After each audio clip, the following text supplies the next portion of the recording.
Ever notice how belly fat is always the last to go? That's not bad genetics. There's a real reason. Hey everyone. Today we're exposing why belly fat behaves differently and what actually works. High stress means high cortisol. Your body stores fat around the stomach to protect you. Belly fat is more resistant.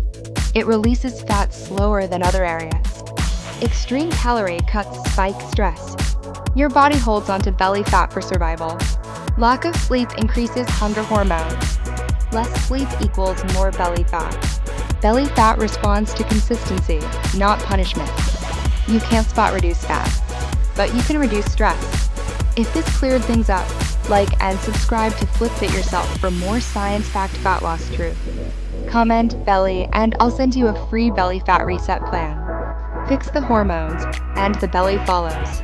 See you in the next one. Flex biceps fire.